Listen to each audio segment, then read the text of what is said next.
আগরতলা সাবরুম জাতীয় সড়কের পাশে শিক্ষা প্রতিষ্ঠানে আবারও চোরের দলের হানা। জানা গেছে আমতলী থানার অন্তর্গত সূর্যমণিনগর দ্বাদশ শ্রেণী বিদ্যালয়ে শনিবার গভীর রাতে চুরির কাণ্ড সংঘটিত হয়। রবিবার সকালে বিদ্যালয়ের ক্যান্টিনের দায়িত্বে থাকা এক মহিলা ক্যান্টিনের বিশেষ কোনো কাজে আসতেই দেখতে পান ক্যান্টিনের দরজার তালা ভাঙা অবস্থায় পড়ে রয়েছে। তখন তিনি বুঝতে পারেন বিদ্যালয়ে চুরির ঘটনা ঘটেছে এবং এই মহিলা ক্যান্টিনের ভেতরে প্রবেশ করেই দেখতে পান ক্যান্টিনের বেশ কিছু খাবার সামগ্রী নিয়ে গেছে এবং কিছু নষ্ট করে ফেলে রেখে গেছে।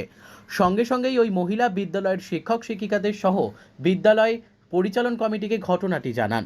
ঘটনার খবর পেয়ে বিদ্যালয়ে ছুটে আসেন সূর্যমণিনগর গ্রাম পঞ্চায়েত প্রধান সহ অন্যান্যরা। খবর দেওয়া হয় আমতলী থানায়। খবর পেয়ে আমতলী থানার সাব ইন্সপেক্টর সুস্মিতা দেবনাথ সহ অন্যান্য পুলিশ কর্মীরা ঘটনাস্থলে দ্রুত ছুটে যায়।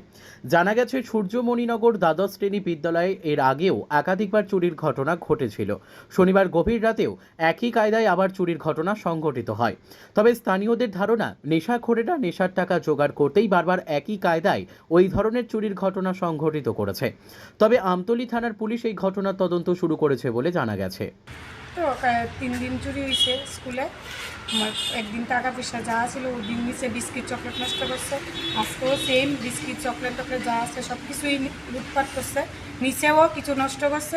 সেই 3 দিন ধরে এইভাবে তারা চুরি করতেছে। কে করতেছে আমরা ওইটা করতেছি।